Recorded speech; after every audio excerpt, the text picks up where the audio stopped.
সারি সারি ফুল আর ফুলে ফুলে মৌমাছি, ছড়াচ্ছে সৌরভ। এমনই অপরূপ সেজে উঠছে যশোরের ফুলবাগানগুলো। এবার অতিবৃষ্টির কারণে ফুল চাষে পিছিয়ে পড়েন চাষিরা। ক্ষতির মুখে পড়েও আশায় বুক বাঁধেন। মৌসুমের কাছাকাছি এসে রোপণ করেন দ্রুত ফুল আসে এমন গাছ। এবছর বৃষ্টির কারণে গোলাপের প্রচন্ড ক্ষতি, কারণ কয়েক দফায় পানি। আমার এই ভূমিতে আপনার গাছ দেখা যাচ্ছে না, কারণ প্রত্যেকের এবার ক্ষতি হয়েছে। বৃষ্টি হওয়ার কারণে আমরা মনে করেন ফুলের ট্রিটমেন্টটা নিতে পারিনি। এখন চারা রোপণ করছি, মনে করেন সার টার দিয়ে আছে লাগানো। সামনে যে কটা উৎসব আছে, এই উৎসব কটা ধরার জন্য আমরা যে ট্রিটমেন্ট নিচ্ছি, যদি আল্লাহ দেয় আবার বৃষ্টি হলে তো পারবো না। আগাম খরচ করার জন্য খরচ করছি, দেখা যাচ্ছে ব্যাপক টাকা পয়সা পাওয়া যায়।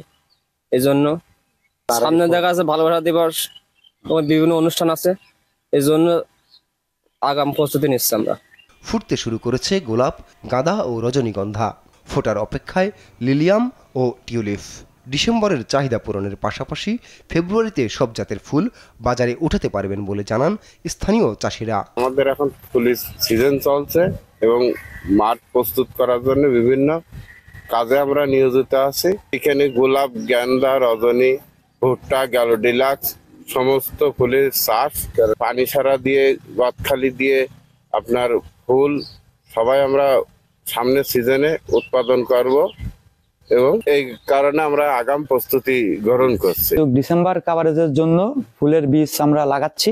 ডিসেম্বরে মানে মোটামুটি কিছু ফুল পাওয়া যাবে, আর ফেব্রুয়ারি জানুয়ারি মাসে আমরা পুরো ফুল আর কি দিতে পারবো। এবছর 635 হেক্টর জমিতে ফুল চাষের লক্ষ্যমাত্রা নির্ধারণ করা হয়, যা গেল বছরের তুলনায় 5 হেক্টর বেশি। জেলায় উৎপাদিত ফুল বাজারের চাহিদা পূরণে সক্ষম হবে বলে মনে করছে কৃষি অধিদপ্তর। যশোর জেলার জিগরগাছা উপজেলার গদখালি আমরা সবাই জানি যে ফুলের রাজধানী হিসাবে খ্যাত।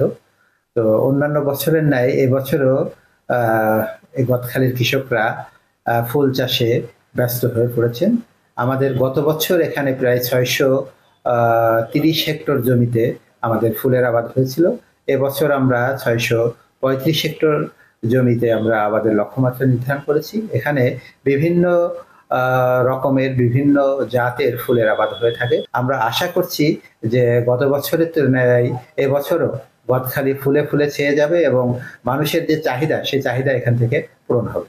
প্রাকৃতিক দুর্যোগ ও প্রতিবন্ধকতা কাটিয়ে ফুলে ফুলে ভরে উঠবে ফুলের রাজধানী খ্যাত যশোরের গদখালি, এমনটাই প্রত্যাশা সবার। নিউজ ডেস্ক, দেশ টিভি।